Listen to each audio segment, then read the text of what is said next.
fui estudar o que era daltonismo, fui a perceber junto de médicos, sair da zona de conforto do designer e trabalhar com médicos da área da oftalmologia, cirurgiões oculares, diretores de serviços, professores universitários, tudo isso, entender na realidade o que era o daltonismo. E a liderança, às vezes, é preciso existir para motivar a equipa e para fazer perceber que não temos que nos desmotivar da coisa ser demorada. Não, é o tempo que demora. Isto pode ser melhorado todos os dias, corrigido nunca. Tudo que sai daqui tem que ser perfeito. Porque uma coisa mal feita, um passo em falso, são precisos 10 passos certos para fazer esquecer. E eu não quero ir por aí. E aí Portugal também está a ser pioneiro e é algo que está a escalar lá para fora. A primeira farmacêutica no mundo a adotar o código na identificação dos medicamentos, seja do princípio ativo, seja da dosagem, funciona pela cor, é uma farmacêutica nacional.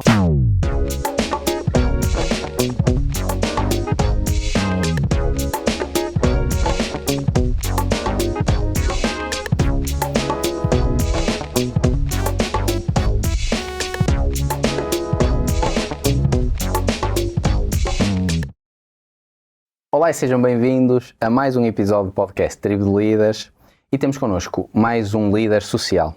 É verdade que esta palavra se calhar ele não gosta muito, mas nós vamos ao longo do tempo falar um pouco sobre este conceito de liderança e não só. Temos connosco hoje o Miguel Neiva, que é o fundador do Colored. Miguel, obrigado por teres aceitado aqui o nosso convite. E o meu objetivo hoje é falarmos sobre muita coisa, não necessariamente apenas liderança, como temos falado noutros episódios, designadamente projetos sociais, portanto, se lembrarem de vários que já falamos, às vezes quase nem usamos o termo liderança, mas tu estás aqui porque tens, naquilo que é a minha visão e a visão de muitas outras pessoas, competências de liderança. Mas eu queria começar por falar do Colored, que é o projeto que, no fundo, criaste já há muito tempo atrás e que queria saber como é que tudo surgiu, como é que surgiu a ideia, porque isto é claramente um produto de design que acaba por resolver aqui um problema social, que é a questão do daltonismo e a falta de acesso em produtos, em vários mercados, a este nível, portanto, aqui a questão do colorblind. Queres falar um bocadinho? Quem é o Miguel? Como é que isto tudo surgiu? Bem, primeiro obrigado pelo convite, é um prazer estar aqui e não preparei para nada, por isso... Eu também não tenho perguntas planeadas. Pegando um bocadinho naquilo que tu estavas a dizer e levando isto à questão de como nasceu o Colored, sim, eu sou designer, como disseste, sou designer de formação e de paixão. E a liderança tem muito a ver, para mim, com a paixão. O lado bom do termo líder ou de liderança vai muito para a paixão e aquilo acreditarmos naquilo que são convicções e valores que podem efetivamente fazer com que o mundo seja melhor. Mas eu sou designer e sempre vi e acreditei que o design podia ser muito mais do que desenhar bonitos objetos. Sempre acreditei que o design tinha a competência e até a nobre missão de poder fazer um mundo melhor. O Colored surge com um pretexto de uma tese de mestrado, e eu digo pretexto porque eu licenciei-me em 92, tinha o meu ateliê de design, os meus clientes, dava aulas de design, de projeto, e em 99 resolvi voltar à universidade para fazer mestrado. E eu fazer o mestrado não porque queria o grau de mestre ou o estatuto de mestre, não me era relevante para a minha carreira, inclusivamente enquanto professor na altura não era relevante isso, mas foi um pretexto e eu tinha uma convicção clara, uma certeza, eu queria fazer alguma coisa para daltónicos. E aí surge a questão porquê, e aí vem a ignorância. Isso, ok. E eu sempre tive a paranoia de ficar daltónico. Ok. Porque o daltonismo, a cor para um designer é uma ferramenta de trabalho essencial. O saber a cor certa do logotipo que estamos a desenhar para o nosso cliente, ou a cor que vamos escolher para um cartaz, ou até mesmo na gráfica para aprovarmos na máquina as cores, o ver corretamente as cores para mim era determinante. E digo ignorância porque eu não fazia ideia o que era ser daltónico. Achava que o daltónico não vê cores, ponto. E achava que podia ficar daltónico. Por isso o tema daltonismo surge na minha vida, porque eu não sou daltónico, e acho que isso foi determinante, e podemos falar disso mais à frente, para estar aqui hoje, se calhar. o não ser daltónico, e então ia ao médico oftalmologista recorrentemente, aquela consulta toda anual, e perguntava-lhe sempre: então, doutor, eu já estou a ficar daltónico. E ele nunca foi capaz de me dizer: epá, não te preocupes, porque se não és daltónico, também não vais ser. É muito raro ficar-se daltónico, mas o tema sempre teve presente. E então volto à universidade para fazer mestrado, tinha um objetivo claro, isto ainda anterior a Bolonha, tinha um objetivo claro de fazer alguma coisa para daltónicos, tanto mais que percebi que nada existia. Isso é que é muito curioso. Como é que a sociedade se esqueceu de que havia 350 milhões de pessoas que não viam corretamente as cores? Mas também o daltónico não reclamou, e isso também é muito curioso. Mas então cheguei à universidade, naturalmente as universidades, quando estás a fazer mestrado, e mesmo na altura, não nestes mestrados integrados, mas como era na altura, aquela ideia de desenvolve temas que são interessantes ou que interessam desenvolver, eu ia com a ideia clara: eu quero fazer alguma coisa para daltónicos. E tive muita resistência na altura, mas eu acreditava que podia fazer alguma coisa, sem saber o que é que ia fazer, nem tão pouco saber se era precisa, porque para mim era um desafio interessante, porque era um caminho que nunca ninguém tinha feito. Isso foi muito interessante, perceber como é que eu vou fazer algo que nunca ninguém fez. Não tenho comparação, e a comparação poderia ser útil para validar um caminho ou útil para não validar aquela opção. Por isso fui fazendo esse processo quase que em tempo real. Isso foi muito bom. Numa primeira fase, que foi o tempo que demorou até a solução aparecer, foram 8 anos. Demorou 8 anos, porque para mim o tempo não era um inimigo. Eu não tinha que correr contra o tempo. Eu tinha que usar o tempo para validar aquilo que eu ia fazendo. Fui estudar o que era daltonismo, fui a perceber junto de médicos, sair da zona de conforto do designer e trabalhar com médicos da área da oftalmologia, cirurgiões oculares, diretores de serviços, professores universitários, tudo isso, entender na realidade o que era o daltonismo. E é muito curioso, porque havia muito pouca informação, mas isso foi muito enriquecedor, o saber mais de daltonismo do que os daltónicos, quase. Quase não, de certeza. Perceber que é transmissão hereditária, que é feita maioritariamente de homens, porque está associado ao cromossoma X, transmite-se pela mãe, vindo do avô materno através da mãe para o filho. Também há mulheres daltónicas, mais raro, mas também o existe. Há vários graus de daltonismo, não há 2 daltónicos iguais, ou seja, inclusivamente pessoas que vêm a preto e branco. É uma coisa dramática, mas há pessoas que vêm a preto e branco. Mas eu entrei no mundo do daltonismo com muita pouca literatura, não havia muita coisa, tudo o que havia era muito técnico, mas eu queria a parte que não fosse a parte técnica, porque não há cura ao daltonismo, por isso eu não ia desenvolver, até mesmo enquanto designer, uma solução para isso, mas encontrar uma maneira de trazer o daltónico para dentro da sociedade. Depois dessa parte de aprender o que era o daltonismo e de ter mais conhecimento sobre o que era o daltonismo, encontrar uma solução.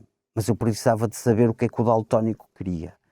E isso foi muito interessante, porque eu consegui juntar 146 daltónicos de vários países. Para mim, eu queria despistar a questão cultural, queria saber como é que eles viviam, que soluções eles tinham para minimizar aquilo que é o mundo global, onde 90% da comunicação se faz pela cor, entender as situações constrangedoras do seu dia-a-dia que generam em perda de autoestima, de autoconfiança, uma enorme dependência de terceiros, e até nos miúdos pequenos o bullying. O miúdo daltónico na escola é vítima de bullying. Bullying esse muitas das vezes exercido até pelo próprio professor, Correto. sem querer. Ignorância. Mas por a ignorância, eu metei um parêntese, por desconhecimento de ver ou de não ver uma limitação que não é visível. O juízo de valor é muito depreciativo. E isso foi interessantíssimo. Interessantíssimo, motivador, e se calhar a questão da liderança ou do líder também veio um bocado por aí.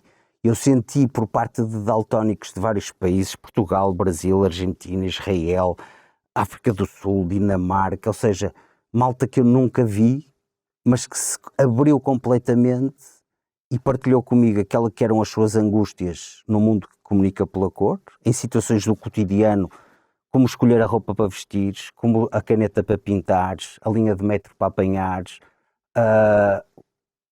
o medicamento para tomares fosse o que fosse, e a cor tem essa relevância muito grande, e sentir que eles apostavam numa solução que eu pudesse criar, sem eu saber o que é que ia fazer. Por isso, todo o trabalho foi sendo desenvolvido com a validação e o acompanhamento desses daltónicos, que muitos deles nunca partilharam a limitação que tinham, mesmo com quem lhes era próxima, e fui construindo uma coisa que o facto de eu não ser daltónico, o facto de eu ser designer, e de transportar tudo aquilo que é o conceito do design, forma adequada à função, me permitiu entrar, entre aspas, num mundo que não era meu, mas no qual eu sabia que poderia, ou eu achava que poderia dar. Eu digo achava e não sabia porque eu não sabia o que é que isto ia dar. Sim, sim.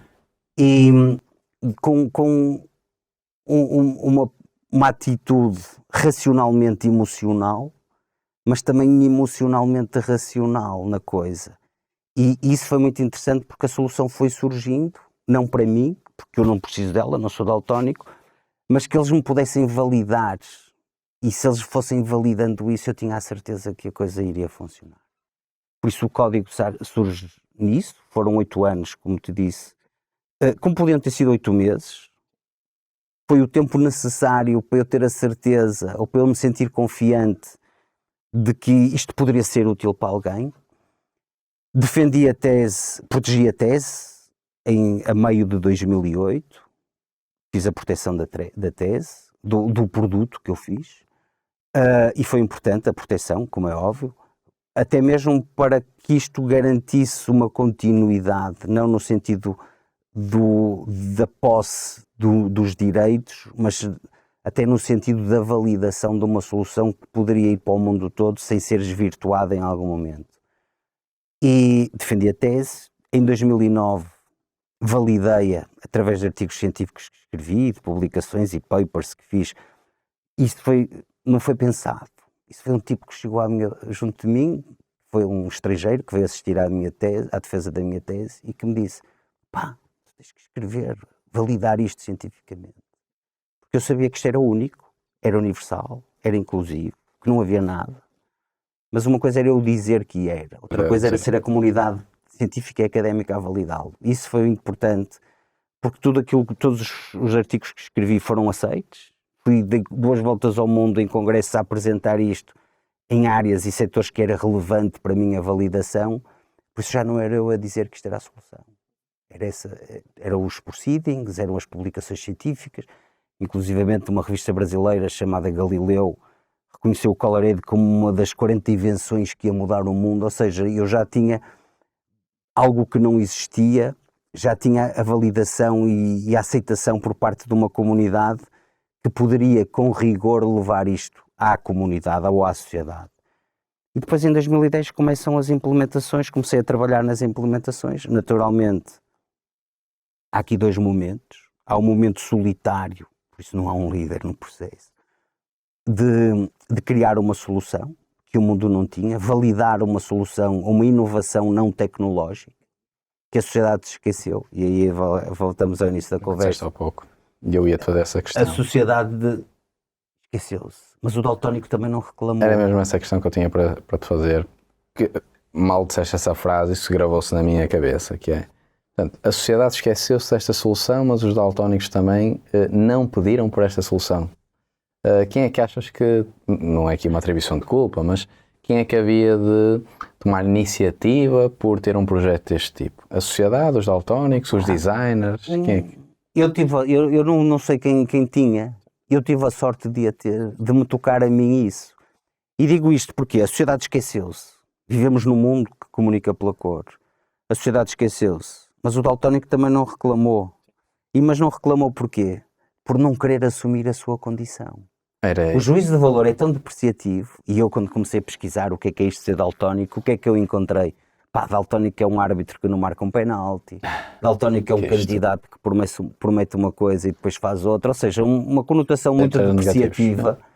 Por isso o daltónico, o assumir a sua condição quando não havia uma solução, não lhe trazia vantagens nenhumas, por isso guardava para ele tudo aquilo que era, até mesmo o sofrimento, e este sofrimento relativo, como é óbvio, da perda de autoestima e de autoconfiança, e que vem desde pequenino e que toda a vida ele vai levar com aquilo, em contexto social ou em contexto profissional.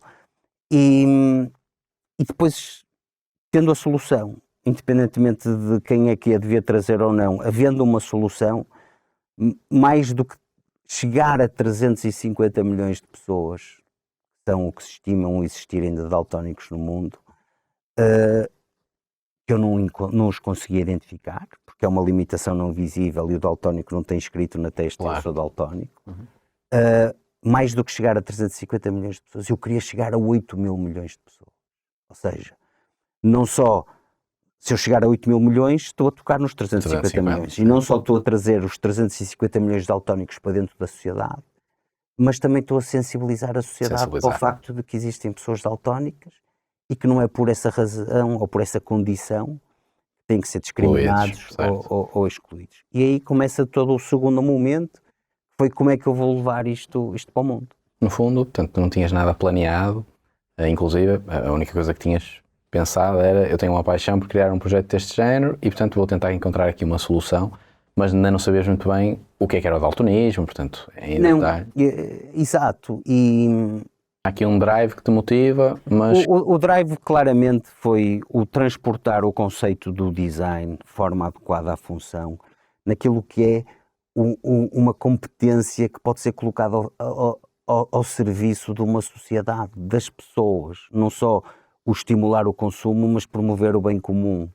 E aí juntam duas coisas que eu sempre, não tenho a referência de quando e como e porquê, mas sempre gostei de valorizar aquilo que é as pessoas, porque é isso que nós levamos desta vida. E se puder ajudar a minimizar ou a resolver o problema de alguém, que não necessariamente terá que ser o meu problema, vivo muito bem com isso. E é um privilégio poderes acordar de manhã para trabalhar e o teu trabalho ser em prol do mundo melhor. E isso é um privilégio que eu tenho e que infelizmente nem toda a gente tem, mas que eu tenho, e podendo deixar um legado, que eu não tenho dúvidas, o Colored é um legado que vai ficar. Uma pessoa seria eu se não desse continuidade a isso. Essa é uma das perguntas que nós costumamos fazer no podcast, ou seja, que legado é que gostavas de deixar, e tu já respondeste, costuma ser a última pergunta, mas ainda bem que já a trouxemos agora. Existe de facto uma maior incidência nos homens do que nas mulheres nestes 350 milhões de pessoas. Inclusive, só para tu perceberes a minha ignorância, a ideia que eu tinha antes de estudar o tema era que até era só algo que afetava os homens. Nem sabia que afetava mulheres, mas uma em 200, creio eu, acabam por também ser afetadas. Como há muita gente que, tendo daltonismo, não menciona, como é que foi desbravar aqui esta dificuldade? Ou seja, o Colored foi sendo divulgado, notavas que as pessoas começavam a contactar-te, ou a contactar aqui, no fundo, o projeto, dizendo que isto vinha a resolver o problema que elas tinham. Notaste que no início elas não continuavam sem falar, porque havia aqui esta questão de barreira social. Quais é que foram as dificuldades aqui que foste sentindo? É assim, uma nota prévia. Eu não as vejo como dificuldades, vejo-as como desafios. Okay. Porquê? Porque se o caminho nunca ninguém o tinha feito, eu não tinha comparação. Por isso eu não podia dizer isto é mais difícil do que aquilo. O desafio é maior, porque não havia comparação no processo. Eu procurei sempre, e isso foi determinante, até mesmo na aceitação do daltónico. Primeiro, proteger o daltónico. Eu quero eu quero que esta linguagem chegue ao daltónico sem que ele tenha que assumir a sua condição. Só aí conseguimos incluir sem discriminar.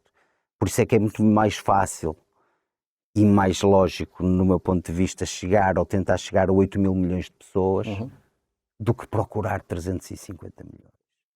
E aí, se eu chegar aos 8 mil, eu naturalmente e inquestionavelmente vou chegar ao daltónico sem que ele tenha que dizer ainda bem que eu sou daltónico. Agora, esse cuidado que eu tive de proteger o daltónico, e isto não foi naquela coitadinho do daltónico, não, foi não preciso que ele se assuma para que esta solução chegue a ele. O daltónico olhou para isto de um modo muito mais amigável. O não ter que dizer eu preciso de ajuda é meio caminho andado para ele aceitar isto. E até o próprio nome Colored eu aí tive essa preocupação. Porque eu chamei esta língua, eu tinha que lhe dar um nome.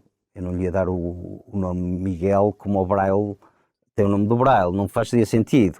Eu tinha que encontrar um nome para chamar isto, e um nome que não fosse de ninguém, que não fosse uma coisa já existente, porque isto tinha que ser o mais básico possível, a todos os níveis.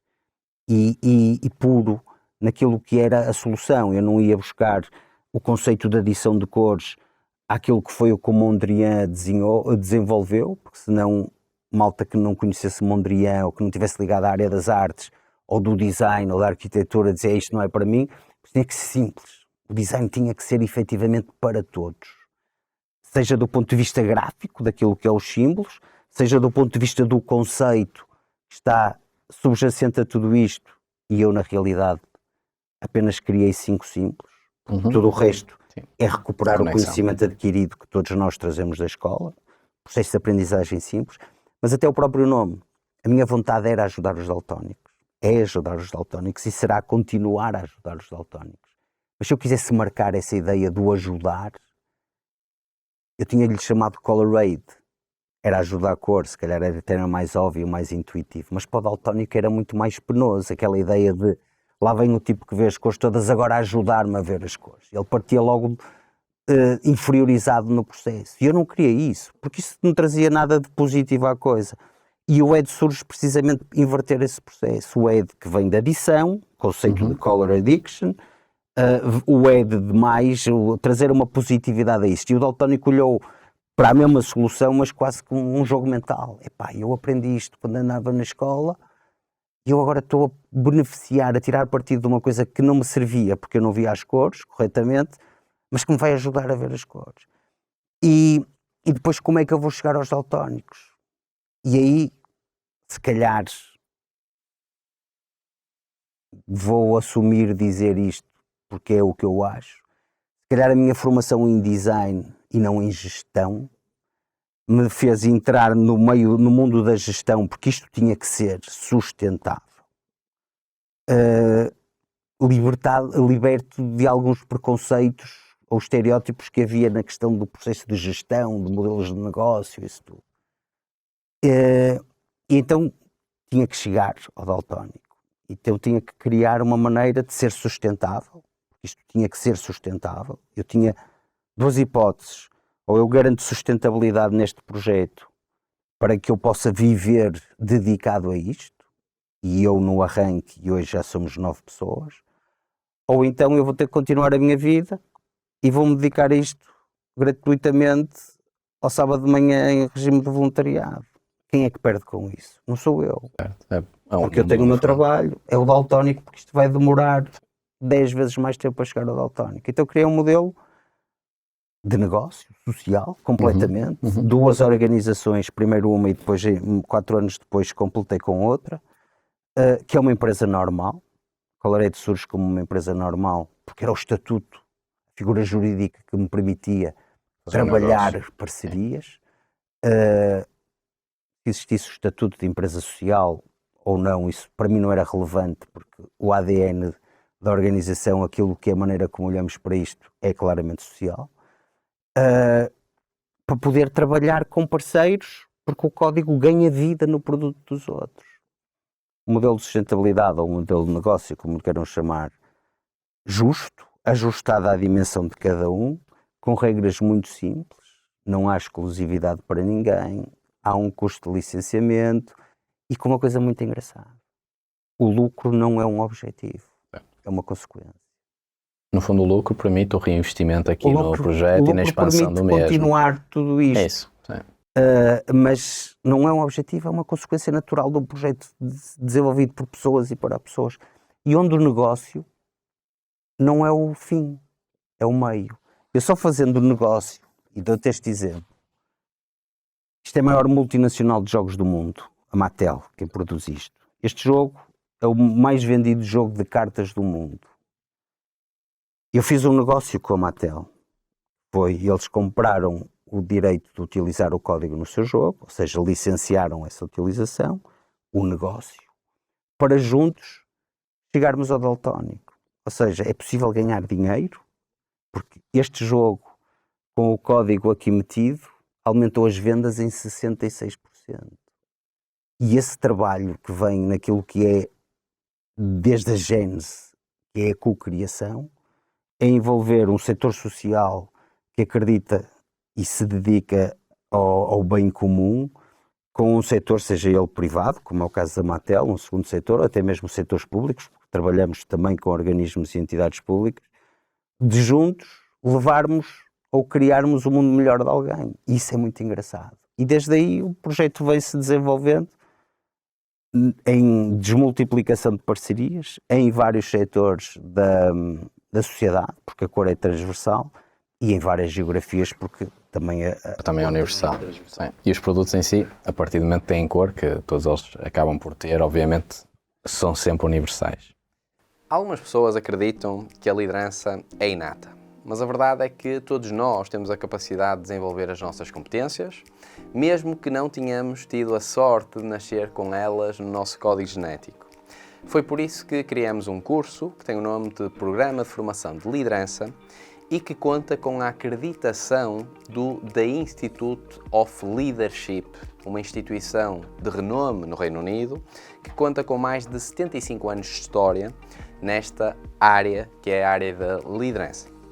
Este curso é orientado para todos aqueles que, tal como disse no início, querem saber mais sobre liderança. E para isso, desenvolvemos um modelo que conta com 12 módulos de contacto.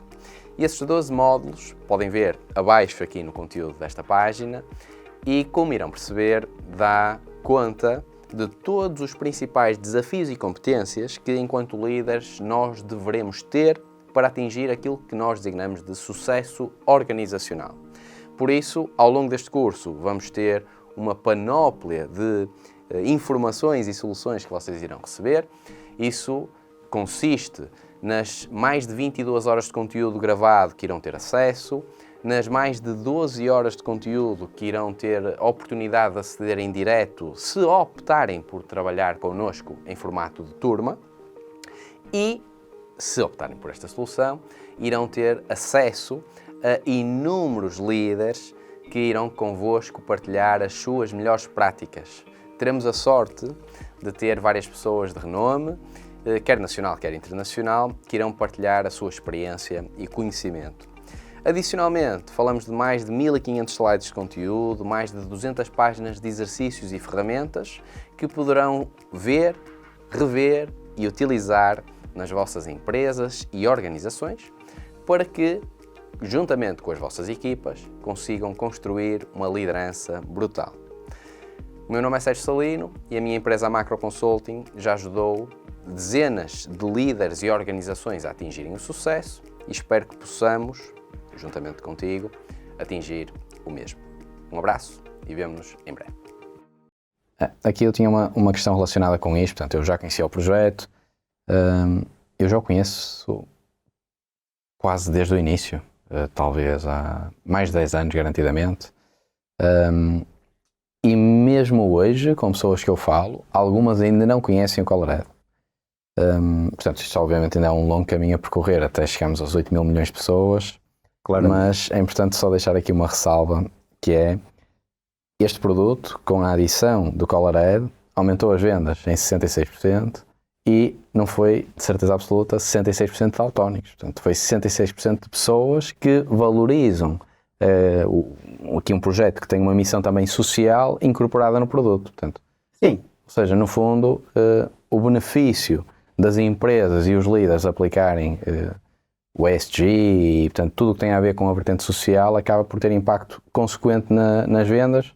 Esperemos é que, eu costumo dizer isto, mas pode ser mal interpretado, portanto, podemos ter um motivo egoísta ou altruísta em termos o ESG. Portanto, o egoísta é, sabemos que ao fazermos impacto social vamos ter mais vendas, vamos ter mais lucros, etc. O altruísta é fazermos pelo bem da sociedade. Mas ambos são válidos, porque o bem vai ser sempre facto, mas não é pecado nenhum, sem dúvida, sim, ganharem dinheiro por fazerem o bem. Eu próprio não sou contra, desde não sou que contra tudo isso seja claro, justo, certo. Porque assim, Quando vais à farmácia, compras os medicamentos. Óbvio, sim. Aqui Eles não também é. fazem bem. Agora, se tu não os pagasses, não vou discutir o preço, mas se tu não os pagasses, não se poderia desenvolver a indústria farmacêutica. Certo. E o que eu tenho notado nestes anos todos, e ainda bem que o mundo nesse aspecto está a mudar para o bem, é que há sensibilidade a isso, seja por causa dos ODS, seja por responsabilidade social corporativa, seja pelo que tu quiseres. Desde que o objetivo e o fim seja honesto e o caminho seja honesto e isso vai beneficiar alguém, cada um tem os seus interesses. E estes interesses não no sentido pejorativo, fique claro. E esse é um dos grandes desafios em todo este processo, que é a resistência que há a tudo isso e a perceber. E pegando no que estavas a dizer, primeiro, o não conhecerem o código é perfeitamente natural. Isto tem 10 anos de vida visível ou 12 anos de vida visível. As instruções de lavagem que nós temos nas nossas peças de roupa, tu não sei se as usas ou se não usas, mas consegues olhar para elas e entender que aquilo não pode ser lavado a mais de 30 graus, por exemplo, ou os sinais de trânsito que tens na rua, eles também estão aí há muitos anos e há muita gente que não os conhece. A necessidade aguçou o engenho, por isso, as instruções de lavagem, desde que o dia em que alguém se lembrou de as pôr, até que todas as peças de roupa têm, demorou cerca de 30 anos. Por isso esse caminho tem que ser naturalmente feito. E aí voltamos à questão do tempo, que eu dizia há bocado. A ideia de olhar para o tempo não é correr contra ele, é utilizar o tempo para te ir consolidando aquilo que são uma série de soluções e necessidades que tu tens. Porque o código surge aqui em Portugal, no Porto. Se ele é para ir para o mundo, tem muito caminho para correr, mas não é só num sentido, é em vários sentidos. Por isso, essa resiliência e a liderança, às vezes, é preciso existir para motivar a equipa e para fazer perceber que não temos que nos desmotivar da coisa ser demorada. Não, é o tempo que demora. A planta, se tu a plantares e se lhe des muita luz e muita água, ela não vai crescer mais rápido, se calhar até vai morrer. Por isso temos que ter essa capacidade de resiliência e de saber que não podemos dar passos maiores que as pernas. Porquê? Porque senão até podemos ter que voltar à casa partida. E isso não pode acontecer em todo o processo. E eu digo muitas vezes isso à equipa. Isto pode ser melhorado todos os dias. Corrigido nunca. Tudo que sair daqui tem que ser perfeito. Porque uma coisa mal feita, um passo em falso, são precisos 10 passos certos para fazer esquecer. E eu não quero ir por aí. E, por isso, todo esse processo vai sendo feito aproveitando, isto também no bom sentido, o melhor que cada um tem que dar. Há âmbitos, como o caso dos jogos ou dos lápis, como foi a VR. É importante, para tu mais do que teres uma boa ideia, poderes mostrá-la e perceber que é mais do que uma boa ideia, é uma solução efetiva, materializada, com impacto e medida. Seja por vendas, seja por aquilo que é o benefício que traz ao daltónico, seja aquilo que é o que a sociedade entende como, epá, e ainda bem, voltando ao que estava a dizer, o mundo hoje tem essa vantagem, não é só desvantagens, tem essa vantagem que há uma sensibilidade muito maior das empresas. O greenwashing não entra aqui. E eu sou muito crítica a isso e resistente a isso. Já nos apareceu, e há pouco dizia-te, nós temos uma regra, isto não é exclusivo para ninguém. Já nos apareceu mais do que uma vez dizerem-nos, eu pago-vos 10 vezes mais do que o que vocês querem, mas eu no meu setor quero ser o único durante 5 anos. E se calhar financeiramente para nós era importante, porque tudo isto, a sustentabilidade é nos limites, mas dizermos que não, sem vacilar, não, porque isto é para todos, tem que ir por todos. E conseguir contrariar ou resistir a essa tentação é algo que se tornou fácil. Porquê? Porque há princípios que nós não vamos abdicar. A exclusividade, nem pensar, olharmos para o processo que demora tempo, e aí tivemos uma preocupação, que foi não ser sôfregos no processo. E aí a liderança também pode entrar, não pelo estatuto do líder autoritário, mas por alguém que já tem isto desde a gênese e que percebe que os passos que se foram dados tinham que ser dados, não podes saltar de 2 em 2 porque há de chegar a uma altura que tu vais cair. E fazer ver, e eu tive boas surpresas em todo o processo, e nisso da questão de ir por este e não ir por aqueles, nunca disse, eu não vou por aí, ou eu não quero esta parceria, se estivesse dentro daquilo que eram os princípios e dos valores que tínhamos. Mas houve momentos em que eu pensei, se eu vou fazer uma parceria com estes, o concorrente não vai querer. E sempre disse assim, dentro de diferentes setores, o mais difícil de conquistar é o segundo, ou antes, a segunda parceria dentro do mesmo setor. Porquê? Porque não era por desvalorizarem o código, era por não quererem ir atrás do concorrente. O terceiro já iria por a repetição, ou pelo efeito Me Too. Mas o segundo ia ser... Mas enganei-me completamente. E dou-te um exemplo fácil essa adoção, então, do segundo, terceiro? Fácil. Isto tem muito a ver... Não, isto tem muito a ver também com quem tens do outro lado. As organizações, sejam elas privadas, públicas, seja o que for, quem tens do outro lado é uma pessoa. E a pessoa não tem que ser daltónica, mas tem que ser sensível. E felizmente, não sei se por mérito nosso ou por sorte, temos sempre lidado com interlocutores que percebem, e eles próprios dentro das organizações deles despoleitam um âmbito muito mais abrangente, muito mais à ação. E vou dar um exemplo muito interessante, porque não tem a ver com ganhar dinheiro ou com ter lucro na venda, tem a ver com posicionamento. A cor no desporto é determinante, não é que vou pôr o código do Colored no equipamento do Porto ou do Benfica ou do Sporting ou seja do que for, porque não faz sentido, mas a cor é muito interessante e é muito importante naquilo que é o treino, as táticas, a bilhética, a sinalização de um estádio, tudo isso.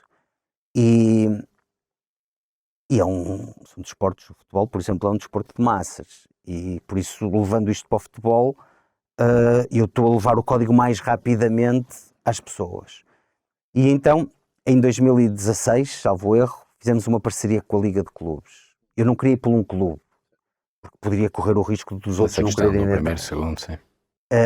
Fizemos uma parceria com a Liga de Clubes, testou-se o código foi utilizado na Final Four da Taça da Liga, e desde aí nos bilhetes e nos badges, na comunicação, e de tal maneira teve impacto que a UEFA veio cá a Portugal ver o que se estava a fazer, ou seja, uma boa prática a adotar, mas precisávamos da aderência de mais entidades, no caso os clubes. Durante o Covid fizemos uma parceria com o Futebol Clube do Porto, em que todo o estádio do Dragão é o primeiro estádio do mundo, inclusive para daltónicos, e isto surge até mesmo porque o Porto recebeu a final da Champions, isto na altura da pandemia, e o estádio tinha que cumprir uma série de requisitos de acessibilidade, e o Porto quis inovar no processo, ou seja, o tal interlocutor do outro lado, sensível a todo o processo.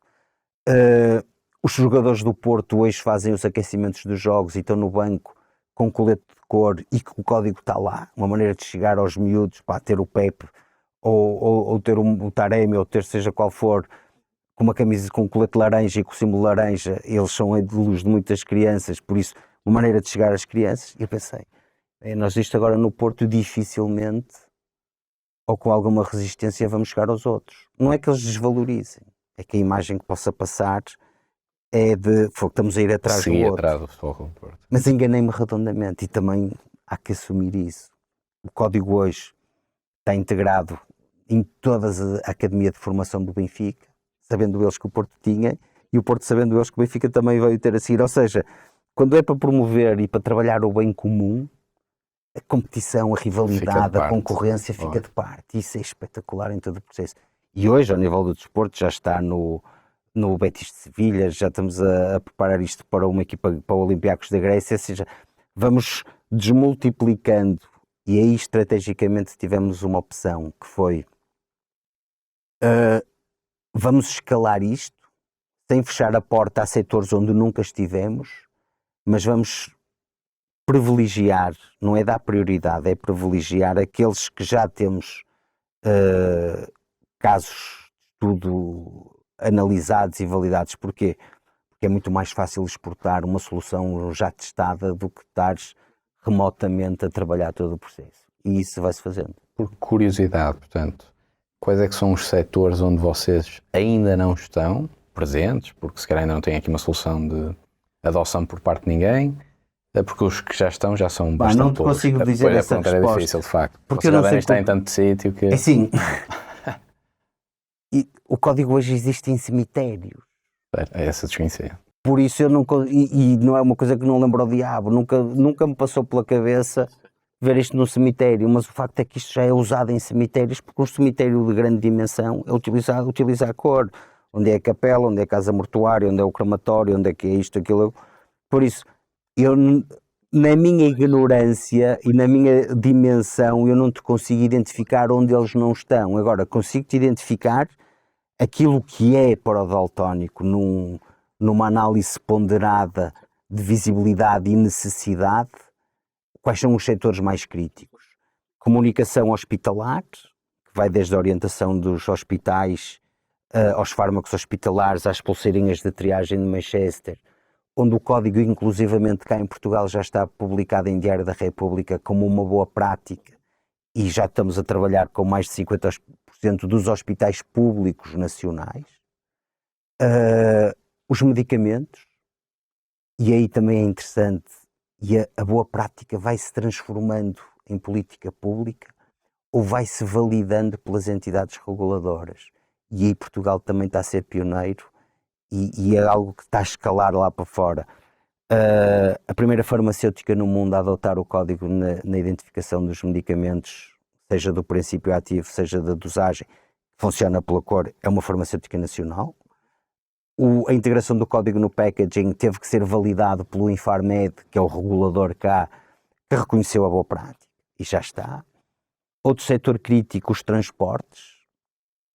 Também nasce cá em Portugal a integração, o caso de estudo do metro do Porto. Hoje já trabalhamos com o Carris, com o Transdev, com o Aveiro Bus.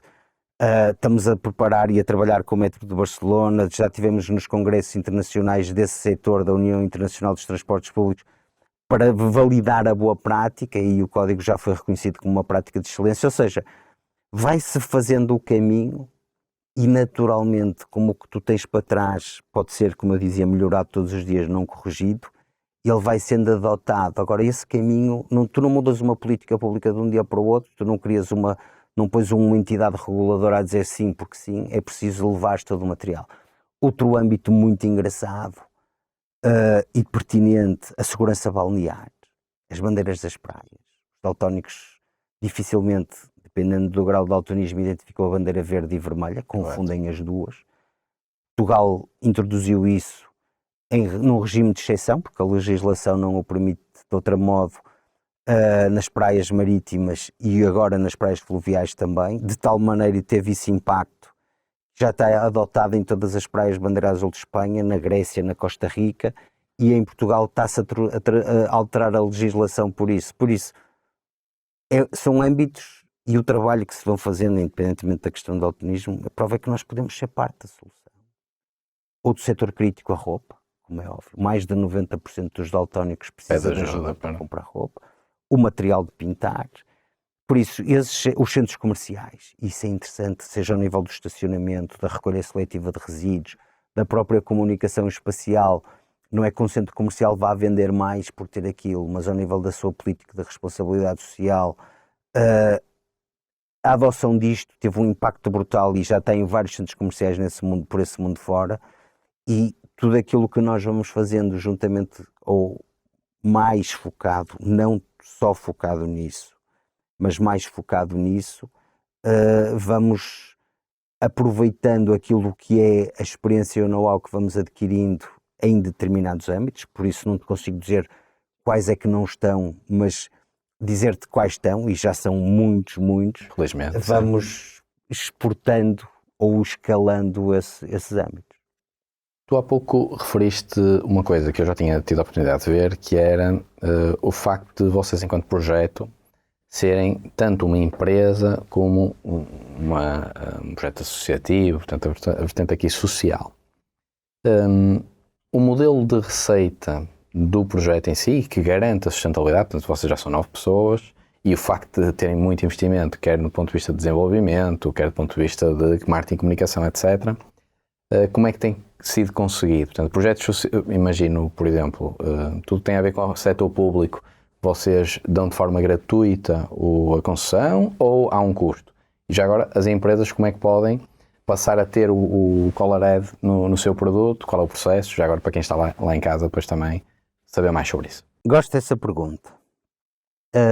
Gosto porque tenho isto e temos isto na Colored muito estruturado na nossa cabeça, mas às vezes por estarmos tão envolvidos nisso, acabamos por nem nos ouvir falar disso, e é bom trazer isso sempre à memória. De facto, como te disse, a Colored hoje são 2 organizações, uma empresa normal, com as obrigações normais de uma empresa, quer seja de impostos, de seguranças sociais, tudo isso, uma empresa normal, de ADN 100% social, mas que tem um modelo de sustentabilidade.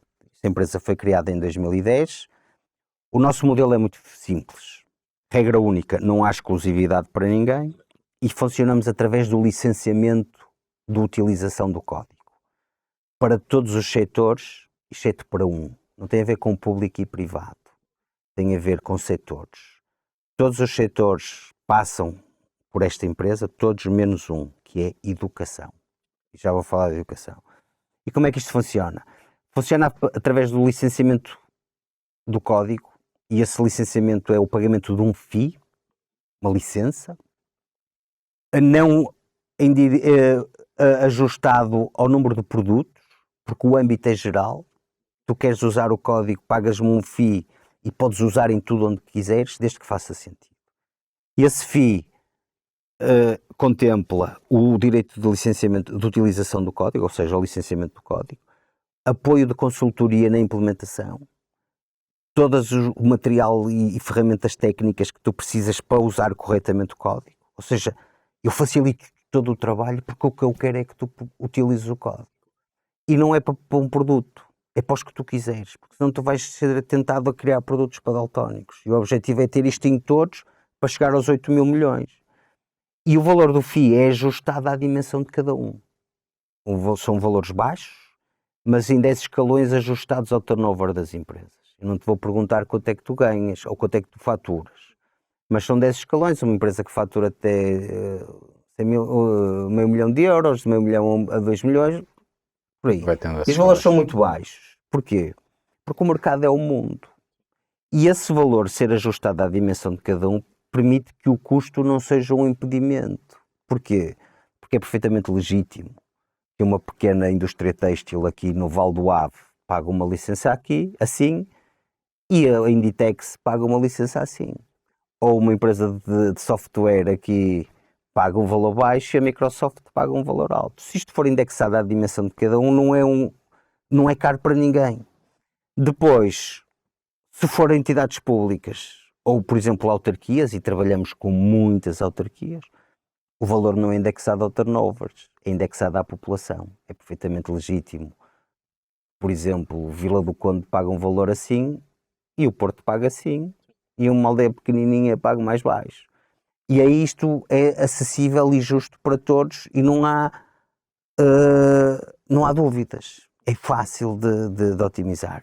Isto para todos os setores. E é renovável ao fim de 4 anos.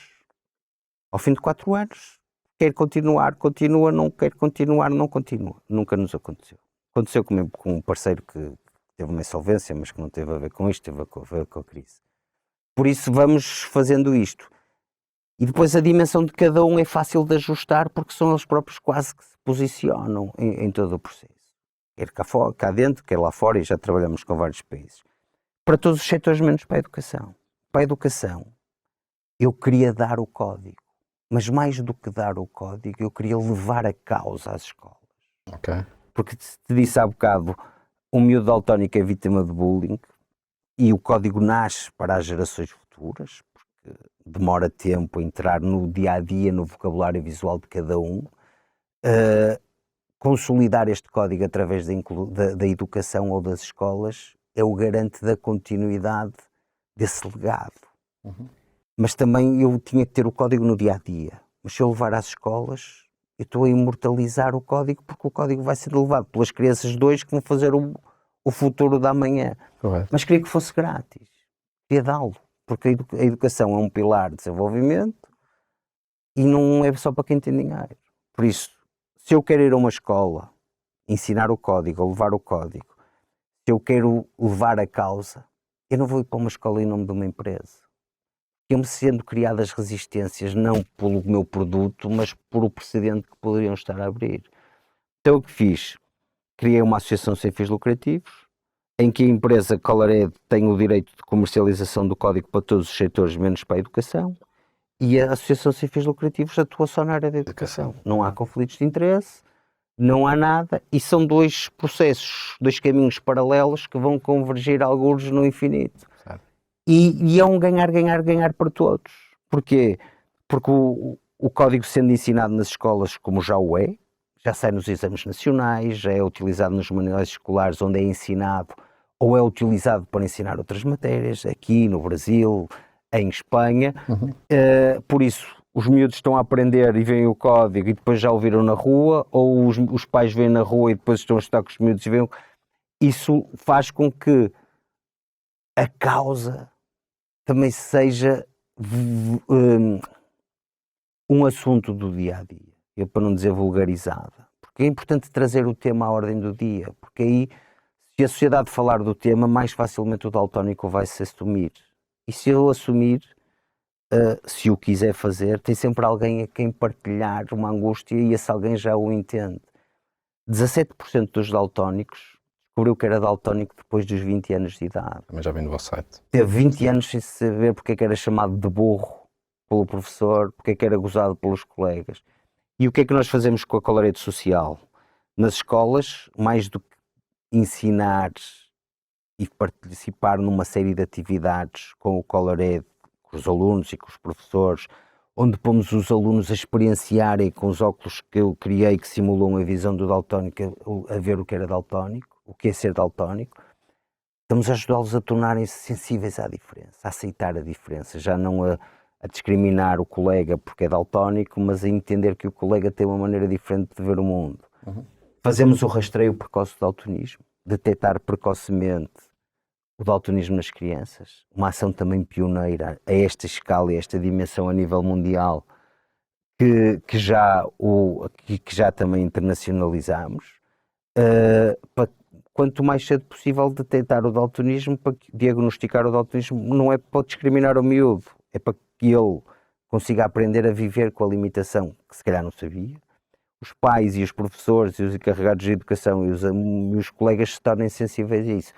Na Colored Social também há um modelo de sustentabilidade que ainda se está a consolidar, mas que só se vai consolidar com a escala também, que passa por o trabalharmos não, ou antes recorremos em alguns aspectos a projetos financiados, parte das receitas das licenças que a Colored vende utilizamos para financiar o projeto nas escolas, que é perfeitamente legítimo e justo, e trabalhamos muito com os municípios, porque são os municípios que têm a tutela do primeiro ciclo, e nós atuamos sobre o primeiro ciclo, em que cobramos também de um modo justo aquilo que é o desenvolvimento das atividades nas escolas, porque são projetos de continuidade em que depois deixamos lá todo o material, toda a ação, e a continuidade é feita sozinha e vamos monitorizando tudo isto com medição de impacto. Este projeto, como disse, portanto, eu já o conheci há muito tempo e isto para mim está a ser uma autêntica masterclass, pelo facto de estar a aprender mais sobre ele e perceber que a forma como tu desenhaste o projeto e a tua equipa, obviamente, são claramente um modelo a seguir. Portanto, isto é impacto social. Eu sei que tu não aceitarias este elogio, digamos assim, mas é isso que eu sinto, ou seja, sinto que o Colored, como foi estruturado, é mesmo próximo da perfeição, portanto, a forma como está pensado. Falamos daqui a 300 anos. Isso, eu também agora ia te perguntar essa questão do tempo, que é, tu obviamente queres deixar este legado do Colored para que, quando tu não estiveres cá, ele continue a perdurar e atingir, no fundo, as pessoas que faltam. que ainda são algumas e que vão demorar tempo a conseguir disseminar, mas tu tens alguma expectativa em termos de tempo para que todas as pessoas no mundo conheçam o Colored? Tens alguma... Pá, não tenho nem faz sentido ter. Não faz sentido ter porque há aqui duas coisas. Há uma velocidade que eu não consigo controlar. Há aceleradores, é um facto. O fazer uma parceria com a Mattel foi inquestionavelmente dentro do setor dos jogos um acelerador. O fazer uma parceria, o ter o código nas bandeiras das praias e depois ser levado por recomendação da bandeira azul em Espanha é um acelerador. O ter isto no grupo Clepierre, que é um grupo de centros comerciais onde há 16 milhões de visitantes, é um acelerador. Agora, todos eles, a velocidade à qual ou dessa aceleração eu não consigo quantificá-la. E nem me interessa, porque isto vai demorar o tempo que tiver a demorar. Vai. E isso às vezes é difícil. E, por exemplo, na pandemia, para mim foi horroroso perceber. E agora? Já ninguém vai querer. O mundo está focado noutra coisa mais importante, que era tentarmos perceber o que é que estava a acontecer. E fosse pelas escolas, fosse pela implementação ou as nossas parcerias de quem o usa no cotidiano. Só que há coisas que tu não consegues influenciar. E o tempo é uma delas. Por isso, o objetivo é fazer bem feito para chegar mais longe. Aproveitar tudo aquilo que é a comunicação dos nossos parceiros e a maneira como eles chegam ao seu público, dando-lhes todo o material necessário para que eles façam isto sem grande esforço. E a bola de neve vai sendo cada vez maior. Agora, no dia em que eu vou ter isto na bola de neve do tamanho do planeta Terra, que é quando isto chegar aos 8 mil milhões, pá, eu não vou estar cá para isso. Mas também não estou preocupado nem me tiro ao sono. Porque, de facto, aquilo que é o feedback que nós vamos tendo no dia-a-dia, e seja, se tu me perguntares agora se eu alguma vez, nestes 23 anos que passaram desde o dia em que eu pensei fazer isto até o dia 2, ou nestes 13 anos, que ainda não são 13, que o código começou a ser implementado, se tu me perguntasses se eu imaginava o impacto que isto iria ter no mundo, ser reconhecido pelo Zero Project das Nações Unidas, eu ser Asha Capello, um modelo de negócios validado e premiado pelo Banco Europeu de Investimento, se me perguntasses se eu imaginava isto tudo, não imaginava. Mas também, esse reconhecimento não é uma procura. Eu não perco tempo a procurar esse reconhecimento. Esse reconhecimento é uma consequência. E eu tenho muito orgulho nele, mas é uma consequência. Agora, é tão importante e motivador isso, como é importante e motivador aquilo que eu vou recebendo, eu particularmente o Miguel, mas a Colored também, diariamente, mensagens de todo o mundo, de malta a partilhar. Recebo às vezes mensagens da Costa Rica, com um gajo na praia, com uma bandeira com o código Colored lá, ou um tipo que está em Madrid ou que está não sei onde e viu num centro comercial ou num parque de estacionamento ou aquilo, e agradecerem, sem terem que o fazer. Aquele tipo daltónico ou não daltónico, não interessa. Anónimo a fazer isso. Isso não nos paga a máquina, mas ajuda-nos a ter vontade de levantar de manhã para trabalhar, inquestionavelmente. E isso é muito motivador. É isso que mais gostas no teu trabalho? Ou seja, é o feedback que as pessoas te dão, é o facto de teres pessoas motivadas a trabalhar num projeto que começou como sendo a tua paixão, no fundo, e que agora de certeza que faz parte da paixão das 9 pessoas, das 8 pessoas adicionais. Eu assim espero. Claro que acredito que em dimensões diferentes. Certo. Porquê? Porque isto nasceu de mim. Elas entraram com isto já feito. Por isso há ali um cordão umbilical que naturalmente não o têm, mas a vontade e a paixão, pelo menos tenho essa preocupação sem me preocupar, de as manter motivadas, não porque eu lhes peço, mas porque elas sabem que estão a fazer porque o mundo seja melhor. E é interessante isso. Agora, também é um facto. Tu queres, e dizia-te há pouco, ter a oportunidade de deixares um legado, como já li uma vez escrito, que isto era um legado que Portugal deixava à humanidade. Falo o que falo. Mas ter a oportunidade disso, se não agarrasses essa oportunidade, má pessoa seria eu, não é? Mas também, se queres fazer um mundo melhor, não é uma tarefa para uma pessoa só. É impossível. Por isso, quanto mais pessoas tu tiveres, certeza que mais longe tu vais chegar. E depois também ter as pessoas por perto é bom. Teres alguém para brindar o sucesso, ou um ombro para chorar o insucesso, porque nem tudo isto tem momentos cinzentos, não é só cores, isto Claro. tem momentos cinzentos, e a Covid para mim, foi muito forte nisso tudo. Mas o perceberes e no dia seguinte tens uma mensagem, seja por mail, seja por Instagram, seja por qualquer lado, ou até mesmo na rua, como acontece, eu digo, "Pô, não tenho noção disso tudo, mas isso é muito, muito, muito motivador." Agora, por curiosidade, esses momentos cinzentos ao longo do tempo, queres mencionar algum que seja relevante para além da pandemia? Já percebi que o foi. Já agora, porquê? Quais é que foram os piores momentos desde a criação do Colored que te fizeram crescer, evoluir?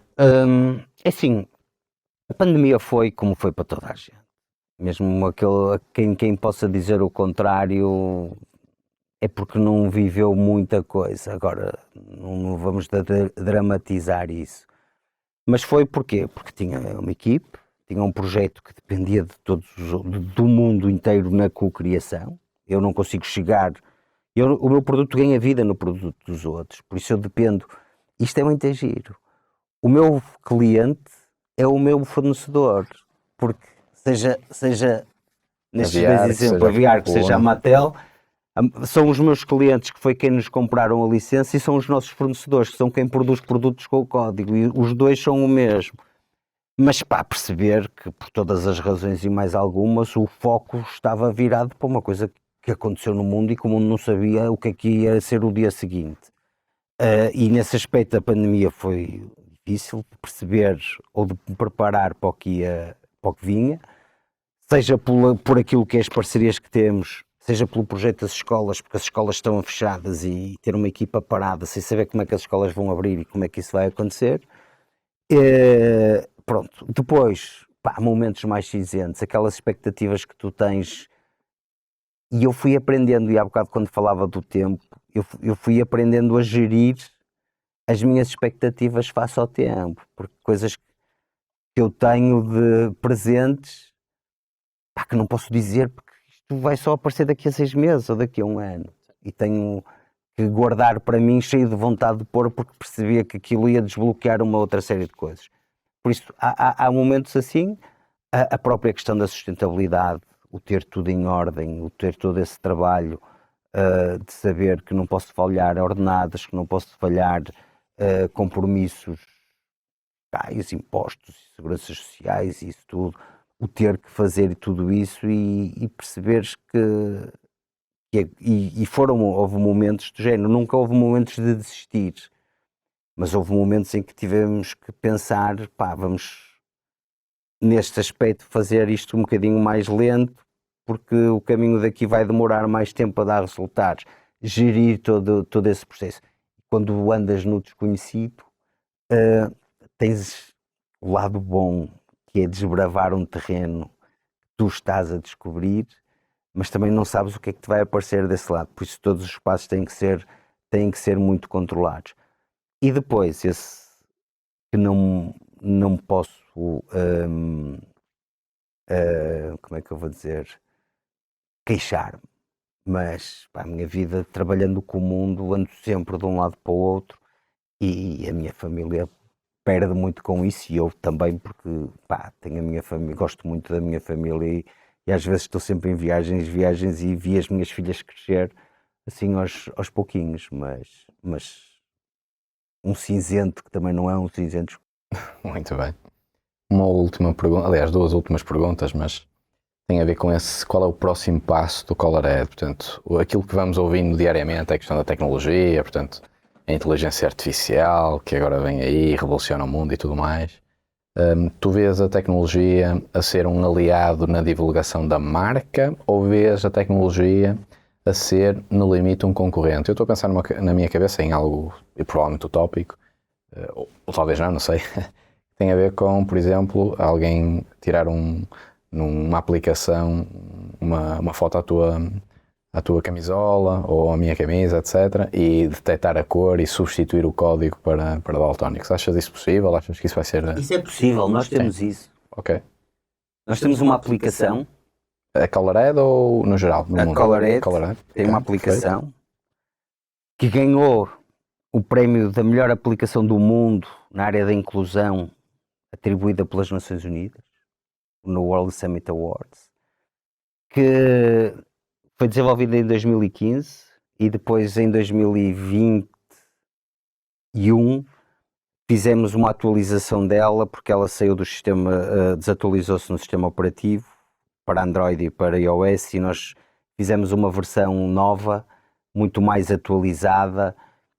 Por isso, fica já claro, a tecnologia não é uma concorrente, antes pelo contrário. A tecnologia ou essa aplicação, e ela é gratuita, porque eu não quero que ela seja paga. E isto é muito, muito claro. Isto também pode ter a ver com a questão do designer.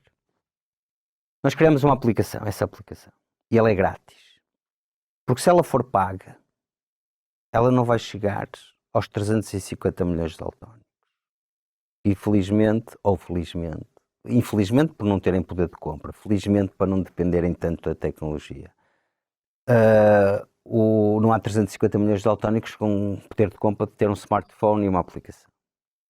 Mas nós usamos a aplicação e ela faz-te a identificação da cor em tempo real. Se eu apontar para a tua camisa, ela diz que ela é azul. Mostra-te o símbolo Colored do azul. Tem audiodescrição para os cegos poderem ouvir ela a dizer azul. Só que é grátis. Porque se eu a fizesse, se ela tivesse um custo, tu só descarregavas a aplicação se fosses daltónico. Não ias gastar, nem que fosse 99 cêntimos, para pagar uma coisa que tu não ias precisar. Por isso, como veículo de divulgação, ela tinha que ser para todos. E tinha que ser para o mundo todo. Por isso é grátis. E o que é que nós temos nessa aplicação? Por isso ela não é concorrente a nós. Tanto mais que um daltónico não vai andar assim nas lojas. Pode andar, mas se o código lhe for aparecendo pelos produtos de um modo não intrusivo, ele é muito mais inclusivo naquilo que é o seu propósito e a sua missão. E para que é que nós usamos a app? Para divulgar o código. Para chegarmos ao mundo e quando chegar o código nos produtos ao mundo, as pessoas já poderem conhecer o código. E onde é que eu vejo o código? Tem aqui uma app. E isto é muito engraçado, porque nós outro dia, nós desenvolvemos esta versão da app no modo nativo, de origem, em português e inglês. E ela tem audiodescrição em português ou inglês, o texto está em português ou inglês, por defeito de formatação do telefone. Se o teu telefone estiver em português ou ou brasileiro, o download sai em português. Se estiver em qualquer outra língua, ela sai em inglês. E vai-se atualizando isso. E digo isto porquê? Porque em novembro do ano passado, estive no Cairo Design Week, no Egito, a fazer o lançamento da app em árabe. Porque aquela app traduzida em árabe consegue-nos levar o código a mais de 285 milhões de pessoas. E o que é que isto diz? Mas os árabes podiam dominar o inglês, ou os árabes não precisam da app, os árabes, os países que falam árabe. Só que o que é que isto permitiu? Permitiu nós chegarmos ao Egito e perguntarem onde é que o código está, já tem em algum lado? Ainda não, ainda estamos a chegar a este mercado, mas o código está aqui em árabe, nesta app. Por isso nós usamos a app como divulgação e ela é gratuita, porque se eu te disser que tens que pagar, tu não a vais usar. Se eu te disser que ela é gratuita, tu vais sair desta conversa e vais descarregá-la. Por isso vais divertir-te com ela, vais mostrar a alguém e vais aprender o código mesmo não necessitando dele. Por isso, a tecnologia é um caminho, não é o caminho. Porque o caminho tem que ser o analógico. Mas a tecnologia e a velocidade que as coisas hoje funcionam é inquestionavelmente uma mais-valia, mas para fazer o caminho, não é o caminho. Perfeito. E então, como pergunta final, qual é o teu propósito enquanto Miguel e enquanto fundadora do Colored? O meu propósito, o meu propósito é viver. E vou-te dizer uma frase que eu uso muito nas palestras que dou, porque eu acredito naquilo. Eu acho que é um privilégio muito grande vivermos os dias de hoje, mesmo que com Covid, mesmo que com guerras, mesmo que com crises, mesmo que com essas drogas todas. Porque nós nunca tivemos tão próximos, tão capazes de, enquanto pessoas singulares, podermos fazer alguma coisa para que efetivamente o mundo seja melhor. E o Colored mostrou-me isso. Uma coisa é tu, eu tenho vontade de... E outra coisa é tu executares essa vontade, mesmo sem saber no que ia dar, e ela funcionar. Por isso nós podemos ser parte da solução. E esse propósito traduz-se numa frase que eu li, ou traduzo-te numa frase que eu li, se calhar precocemente, muito jovem, mas a qual eu não penso todos os dias, como é óbvio, mas na qual me mostrou que faz sentido pensar nisto tudo. E essa frase dizia tão simplesmente isto: existir é suficientemente escasso. Ou seja, eu acho que nós podemos fazer muito mais do que existir. Podemos não necessariamente termos que pensar num legado, porque ele naturalmente pode surgir. Eu não pensei, vou deixar um legado, não. Tudo isso surge, mas fazermos um bocadinho mais do que simplesmente existir, porque eu acho que podemos fazê-lo. Temos um poder brutal e às vezes não temos consciência dele, e é muito mais fácil do que o que imaginamos. Acho que não encontrava a melhor forma de terminar este podcast. Obrigado por teres aceitado aqui o convite. Vocês, se estão a assistir aqui ao YouTube, vão ver os vários links para verem o Colored, participarem, poderem ajudar. Portanto, convido-vos a clicar no link. Para terminar, só queria partilhar contigo aqui no fundo, depois deste podcast, eu estou completamente inspirado. Isto não paga tudo que eu aprendi hoje contigo. Um vinhinho? Se quiseres, podemos não, parece mal. Olha, obrigado. Tens aí um vinho de Irmãos e Irmãos, já agora para fazer aqui a publicidade, é um vinho tinto, umas bolachas que são sem glúten, portanto é da Cláudia Sá, e tens uma caneca aqui para depois poderes beber o vinho ou outra coisa qualquer. Obrigado. Obrigado. Foi um prazer. Para mim foi excelente e aprendi muito. Obrigado. Para terminar, espero que tenham gostado tanto deste podcast como eu. Tenho dito isto em todos, mas de facto todas as conversas que temos tido são inspiradoras, e cada vez mais aquilo que é a nossa missão enquanto podcast Tribo de Líderes está a ser cumprida. Portanto, o nosso objetivo é trazer aqui pessoas que, tal como o Miguel, inspiram diariamente muitas outras. Eu saio daqui completamente inspirado, e é importante para nós desmistificar o conceito de liderança, bem como outros conceitos. Projetos sociais a mim dizem muito particularmente, e consequentemente aqui o Colored também, e portanto aquilo que percebemos é que todos nós temos a capacidade de mudar o mundo, quanto mais não seja começar por mudarmos a nós mesmos e acabar por ter esse impacto. Vemo-nos então no próximo episódio do podcast Tribo de Líderes, e até lá aproveitem para partilhar aqui o conteúdo e fazer chegar o Colored às 8 mil milhões de pessoas que vão ter que conhecer este projeto. Um abraço.